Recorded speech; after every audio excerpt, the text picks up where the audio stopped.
لیکن میں اس پروگرام کو لے کے آگے بڑھنے والا ہوں وہ میرا پروگرام ہے اس وقت میرے قومی ہیرو. اس میں حکومتی اداروں کو بھی ذمہ دار ہونا چاہیے. جتنے صحت کے حوالے سے ادارے کام کر رہے ہیں ان کو بھی اتنا حصہ لینا چاہیے جتنی ہم اپنی کوشش کر رہے ہیں. ہیلو ایوری ون، السلام علیکم. مائی نیم از محمد عارف اور آپ دیکھ رہے ہیں YouTube channel sports club official. امید کرتا ہوں تمام دوست آپ خیریت سے ہوں گے. ایل ایس ایل سے جڑی بہت ساری ایسی انفارمیٹیو ویڈیوز میں آپ کے ساتھ شیئر کرتے ہوئے آگے بڑھ رہا ہوں. پہلی ویڈیو کے بعد آج کی میری جو ویڈیو بہت ہی امپورٹنٹ اور بہت ہی خاص ویڈیو رہنے والی ہے، کیونکہ آپ نے اکثر ایک بہت بڑا انیشیٹو دیکھا ہوگا پی ایس ایل کے اندر کہ جو ہمارے ہیروز کے نام سے مشہور ہوتا ہے. لیکن میں اس پروگرام کو لے کے آگے بڑھنے والا ہوں وہ میرا پروگرام ہے اس وقت میرے قومی ہیرو، جس کے لیے میں نے آج جس شخصیت کو انوائٹ کیا اور جنہوں نے اپنا قیمتی وقت مجھے دیا ہے. سب سے پہلے تو حسیب بھائی السلام علیکم ورحمۃ اللہ. امید کرتا ہوں آپ خیریت سے ہوں گے اور انشاءاللہ تھوڑی سی گفتگو حسیب بھائی سے ہم ڈیٹیل میں کریں گے. حسیب بھائی سب سے پہلے تو آپ تھوڑا سا اگر اپنا میری آڈینس کو اپنا انٹروڈکشن کروا دیں.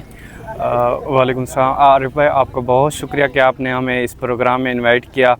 میرا نام Muhammad Haseeb Laskani, doctor of pharmacy university of Lahore سے میں گریجویٹڈ ہوں اور as a founder of blood network Pakistan welfare organisation جو کہ رجسٹرڈ ہے اور اس میں ہم ورک کر رہے ہیں. میرا ایک یہ شارٹ سا انٹروڈکشن ہے، انشاءاللہ باقی آپ کنٹینیو کریں اس کو ساتھ ساتھ.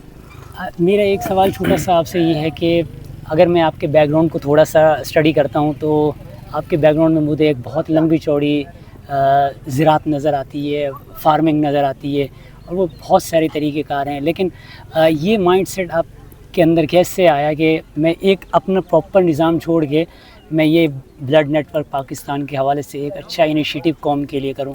اچھا، جو میرا شارٹ سا انٹروڈکشن اس میں یہ ہے کہ میرے والد صاحب جو ہیں وہ ایز اے فارمنگ کرتے ہیں. جی ہاں. اور میرا بیک گراؤنڈ جو ہے وہ بیسیکلی جتوئی تحصیل ضلع مظفر گڑھ سے ہے.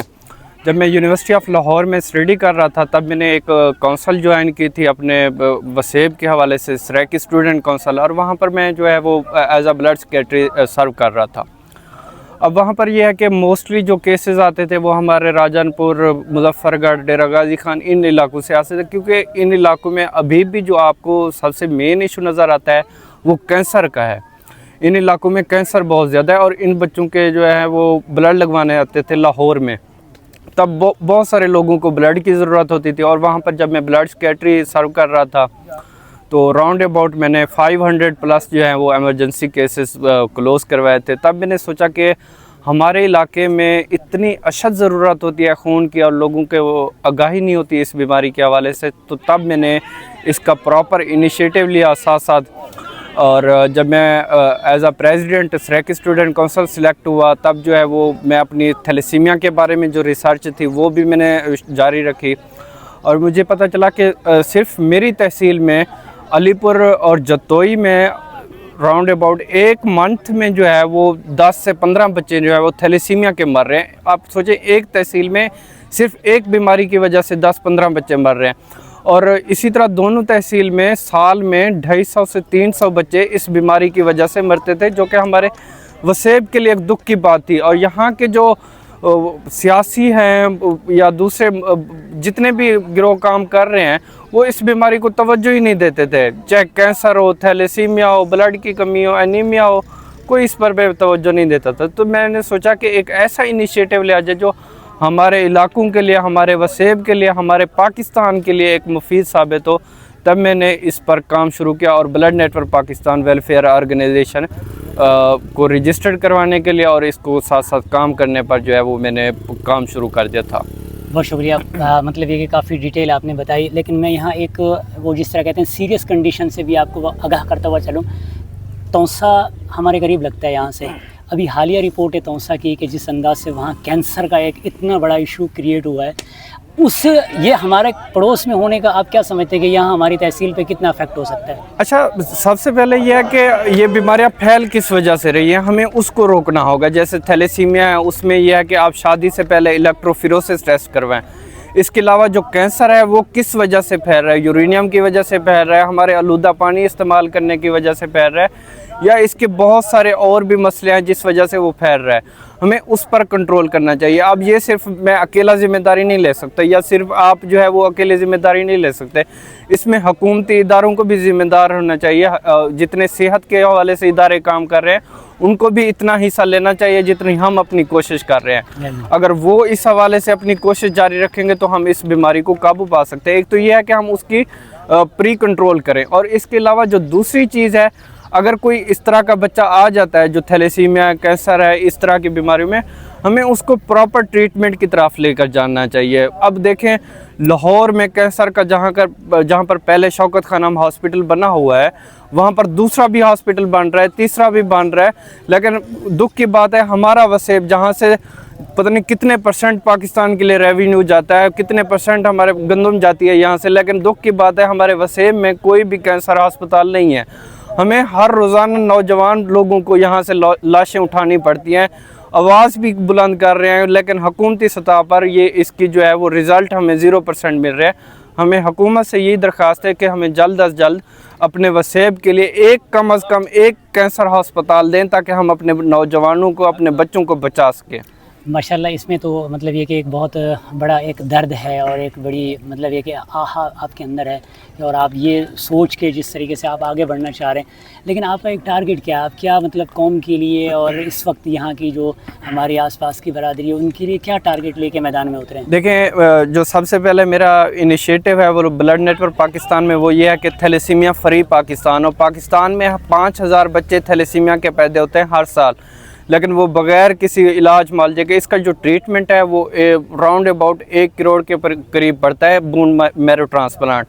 لیکن اگر ہم اس کو پہلے کنٹرول کر لیں گے تو ہمارا پاکستان کا ریونیو بھی بچ جائے گا, 1 کروڑ بھی بچ جائے گا, اور اس کو بیماری کو ہم کنٹرول بھی کر سکتے ہیں. اس کے علاوہ جو والنٹر ورکنگ ہے, جو رضاکار کام کرتے ہیں, وہ اگر ہم دیکھیں امریکہ میں دیکھیں, US کینیڈا میں دیکھیں, وہاں پر 49% 40% سے زیادہ والنٹر ورکنگ ہے. لیکن ہمارے پاکستان میں ہم مسلمان ہیں اور یہاں پر 16% جو لوگ ہیں وہ صرف اور صرف رضاکار کام کر رہے ہیں. میرا جو کوشش ہے وہ والنٹر ورکنگ کو زیادہ کرنا ہے, اپنے نوجوانوں میں اپنے لوگوں کے لیے خدمت کا جذبہ پیدا کرنا ہے تاکہ وہ اپنے لوگوں کو سرو کر سکیں. اس کے علاوہ ہمیں جو بلڈ کی کمی کی وجہ سے راؤنڈ اباؤٹ اگر آپ دیکھیں ہر تیسرا مریض, چوتھا مریض ہسپتال میں بلڈ کی کمی کی وجہ سے مر رہا ہے. کیوں بھائی؟ ہم مسلمان ہیں, خون عطیہ کرنا ایک صدقہ ہے. اگر ہم یہ چیز لوگوں کو بتائیں گے تو ڈیفینیٹلی وہ ڈونیٹ بھی کریں گے, اور ہم اس جو اموات کو ہے ہسپتالوں میں روزانہ کی بنیاد پر ہو رہی ہیں, ہم اس کو کنٹرول بھی کر سکتے ہیں. جی ناظرین, اب الحمدللہ مزید میرے اس انٹرویو کو 4 چاند لگانے کے لیے ہماری بہت معزز شخصیت حاجی انجینئر احمد خان صاحب اس وقت یہاں موجود ہیں. ان کی اجازت سے میں چاہوں گا کہ میں ڈاکٹر کے ساتھ جو ان کا انٹرویو ہے مزید کنٹینیو رکھ سکوں. جزاک اللہ, بہت شکریہ. اچھا ڈاکٹر صاحب, ابھی آپ کا میں نے ورک دیکھا, جیسے سیلاب میں آپ خود آن دا فیلڈ اترے آپ, اور اس طرح کی جب آفات آتی ہیں, ابھی اسی طریقے سے سیلاب, بلڈ کا مسئلہ, کینسر کا مسئلہ, یہ ہمارے ایریاز میں کیسے اس کی روک تھام کی جا سکتی ہے؟ دیکھیں وہی میں نے بات کیا ہے کہ اگر آپ لاہور کو جو ہے عرق گلاب سے دھو سکتے ہیں تو ہمارے وسیع میں کس چیز کی کمی ہے جو ان علاقوں میں آپ دھیان نہیں دے رہے. چاہے وہ کینسر ہو, سیلاب ہو, ہر آفت یہاں ان علاقوں میں آ ٹوٹتی ہے. کس وجہ سے؟ وہ صرف اور صرف حکومتی عدم تعاون کی وجہ سے. اور یہاں پر جو حکومتی مسائل ہیں وہ اجاگر بھی کیے جاتے ہیں, ان پر نوجوان بات بھی کرتے ہیں, لیکن ان پر جو ہے عمل درآمد نہیں ہوتا. تو ہم جیسے جو نوجوان پڑھ رہے ہیں یا یونیورسٹیز میں ہیں یا جو ورک کر رہے ہیں, ان کو چاہیے کہ اپنے مسئلے اجاگر کریں. لیکن اس کے ساتھ ساتھ جو ہمارے حکومتی عہدے داران ہیں, جو ہمارے ان وسیب سے الیکٹ ہو کے جاتے ہیں, ان کو بھی چاہیے کہ وہ اپنے وسیب کے مسائل پر بات کریں تاکہ ہم ان چیزوں سے نکل آئیں. یہ ہماری بیسک نیڈز ہیں. یہ میں یہاں آپ کی بات سے تھوڑا سا یہ رونا ہم کب تک روئیں گے کہ ساری چیزیں لاہور جا رہی ہیں, یا جن کو ہم نے سلیکٹ کر کے ایوانوں میں بھیجا وہ وہاں ڈیولپ نہیں کر رہے, یہ رونا ہم کب تک روئیں گے؟ آخر کسی نہ ایک کو تو میدان میں خود آنا پڑے گا. دیکھیں ایز اے NGO کا فاؤنڈر میں یہ کہنا چاہوں گا, میں سیاست پر بات بہت کم کرتا ہوں کیونکہ میرا سیاسی بیک گراؤنڈ بھی ہے, لیکن میں اس چیز پر آنا نہیں چاہتا کیونکہ یہ ہر چیز کے اپنے مسائل ہوتے ہیں. لیکن میرا خیال ہے ہمیں اب صوبہ سرائیکستان کے لیے آواز اٹھانی چاہیے, جو کہ ہم کئی سالوں سے کوشش بھی کر رہے ہیں. لیکن حکومت کو چاہیے جو ہمارے ہم مقبوضہ بنے ہوئے ہیں ایک طرح کے، وہ ہمارے اوپر رحم کریں اور ہمیں اپنی الگ پہچان دیں تاکہ ان چیزوں سے ہم نکل آئیں، بیسک نیڈ سے۔ اب ہمارا انٹرویو کو میں تھوڑا سا شارٹ کرنے کی کوشش کروں گا کہ اب میری یہاں کی ینگ جنریشن ہے، یا مثال کے طور پہ یہ جو میرے علاقے کے مسائل ہیں، ان کو ہم کیسے کور کریں؟ ان کو کیا پیغام دینا چاہتے ہیں آپ؟ دیکھیں، سب سے پہلے آتا ہے کہ آپ اپنے نوجوانوں میں تعلیم کا رجحان زیادہ کریں۔ اگر کوئی تعلیم حاصل کرنا چاہتا ہے ان کو تعلیم کی طرف لے آئیں، اگر کوئی روزگار کا سلسلہ شروع کرنا چاہتے ہیں ان کو روزگار کی طرف لے آئیں۔ جب یہ ساری چیزیں ہمارے ساتھ ہوں گی تو ہم اپنے مسائل پر بھی قابو پا سکتے ہیں۔ اب جیسے ایک میں چھوٹی سی مثال لے لوں، یہ سپر لیگ ہو رہی ہے۔